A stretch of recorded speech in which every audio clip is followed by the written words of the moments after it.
જય શ્રીમન નારાયણ. રામાનુજદાસ શ્રીમાન ગટ્ટુ વેણુગોપાલ સ્વામી દ્વારા વર્ણન કરેલ શ્રીમદ ભગવદ્ ગીતાનું ગુજરાતી ભાષાંતર હું આપને કહી રહી છું. અધ્યાય 10 વિભૂતિ યોગ. શ્લોક 13. સર્વં એતત ઋतं મન્યે યન્માં વદસી કેશવ નહિ તે ભગવન વ્યક્તિમ વિદુઃ દેવા ન દાનવાઃ. ઓમ. ગીતાચાર્ય શ્રી કૃષ્ણ પરમાત્મા અર્જુન સાથે આપણને બધાને વિભૂતિ યોગ શીખવી રહ્યા છે. તેમાં અર્જુન શ્રી કૃષ્ણ પરમાત્માને આ પ્રમાણે પ્રાર્થના કરી રહ્યો છે. હે કૃષ્ણ, સૃષ્ટિના સર્જનનું કાર્ય, સમગ્ર સૃષ્ટિના રક્ષણનું કાર્ય, સમગ્ર સૃષ્ટિને સંતુલિત રાખવાનું કાર્ય અને સમગ્ર સૃષ્ટિના વિસર્જનનું કાર્ય, આ બધું તમારી ઈચ્છાથી જ થઈ રહ્યું છે. આ બધું તમારા નિયંત્રણમાં છે. આને તમારી વિભૂતિ કહેવાય છે. અને તમે જ એવા છો જેમાં અનંત, વિશેષ અને અદ્ભુત ગુણો છે, તેને યોગ કહેવાય છે. હે કૃષ્ણ, મને તમારી વિભૂતિ અને તમારા યોગમાં સંપૂર્ણ શ્રદ્ધા છે. હે કૃષ્ણ, તમે મને જે કહ્યું છે હું તે સત્ય માનું છું. હે કૃષ્ણ, ન તો દેવતાઓ કે ન તો દાનવો ક્યારેય તમારા સાચા સ્વરૂપને સમજી શકે છે અને ન તો તમારો મહિમા જાણી શકે છે. પણ હે કૃષ્ણ, તમે મને આ મહિમા જણાવો. આ પ્રમાણે અર્જુન તેની કૃતજ્ઞતા અને સંપૂર્ણ શ્રદ્ધા વ્યક્ત કરી રહ્યો છે. ચાલો આપણે અર્જુનના સ્થાને રહી આપણી પૂર્ણ શ્રદ્ધાને પ્રગટ કરીએ અને શ્રી કૃષ્ણ પરમાત્માની કૃપા માટે આવશ્યક યોગ્યતા પ્રાપ્ત કરવાનો પ્રયાસ કરીએ. ચાલો આપણે બધા અર્જુનના શબ્દોનું આ શ્લોક સ્વરૂપે પુનરાવર્તન કરીએ. સર્વમેતત ઋतं મન્યે યન્માં વદસી કેશવ નહિ તે ભગવન વ્યક્તિમ વિદુર્દેવા ન દાનવાઃ. શ્રીમન્નારાયણ કરિષ્યે વચનમ તવ. સર્વં શ્રીકૃષ્ણાર્પણમસ્તુ. જય શ્રીમન્નારાયણ. શ્રી કૃષ્ણ પરમાત્માએ આખી ભગવદ્ ગીતાનો સાર અધ્યાય 18ના શ્લોક 65 થી 70માં 8 ઉપદેશ દ્વારા કહ્યો છે.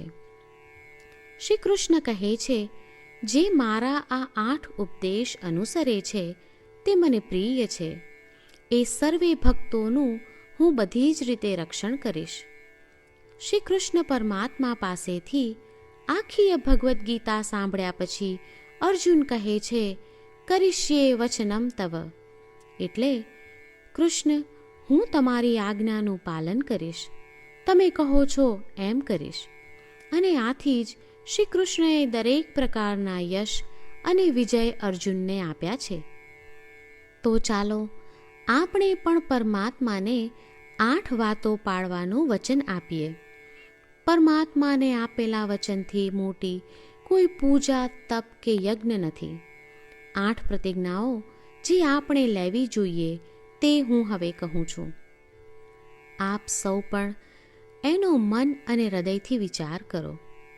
આ રીતે શ્રી કૃષ્ણને વચન આપતી વખતે આપણે સૌ શ્રી કૃષ્ણની હસતી મુખમુદ્રાનો મનમાં વિચાર કરીએ અને પરમ આનંદનો અનુભવ કરીએ. જય શ્રીમન્નારાયણ. આપણા 8 વચનો આ પ્રમાણે છે. આપણું પહેલું વચન, હે શ્રીમન્નારાયણ, તમારા ઉપદેશ પ્રમાણે હું હંમેશા તમારું ધ્યાન અને ચિંતન કરીશ. આપણું બીજું વચન. હે શ્રીમન્નારાયણ, તમે કહ્યું છે તેમ હું સદાય તમારી ભક્ત રહીશ. આપણું ત્રીજું વચન. હે શ્રીમન્નારાયણ, હું મારા કર્મો તમને સંતોષ થાય તેમ અને તમારી સેવા માટે કરીશ. આપણું ચોથું વચન. હે શ્રીમન્નારાયણ, તમે અનુસરવા કહ્યું છે તેમ મને પૂર્ણ શ્રદ્ધા છે કે હું તમારી છું. હું સદાય મારા હાથ જોડી તમને નમસ્કાર કરીશ, તમારી ભક્તિ કરીશ. આપણું પાંચમું વચન.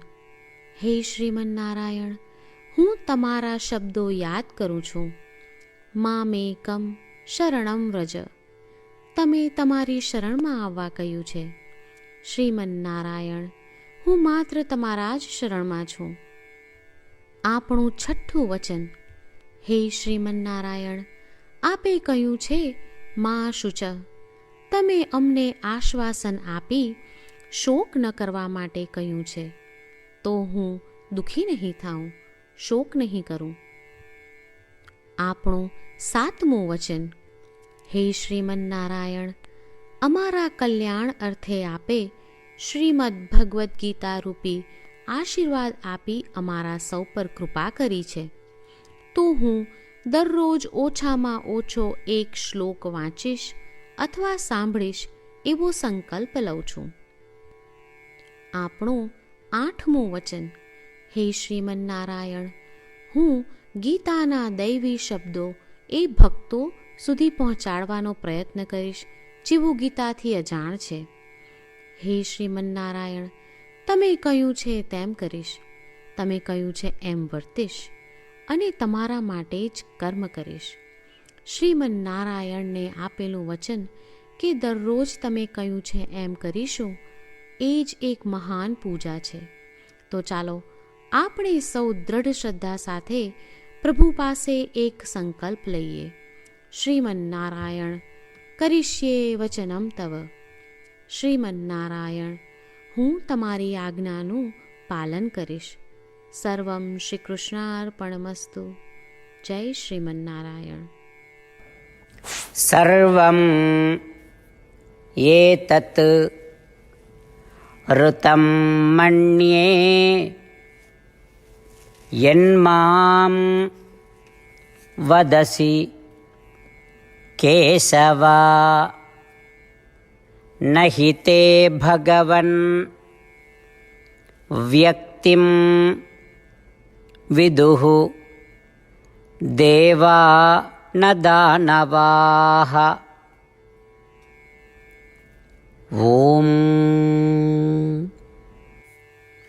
સર્વમેતત્ મન્યે યન્માં વદસી કેશવ નહિ તે ભગવન વ્યક્તિમ વિદુર્દેવા ન દાનવાઃ. શ્રીમન્નારાયણ,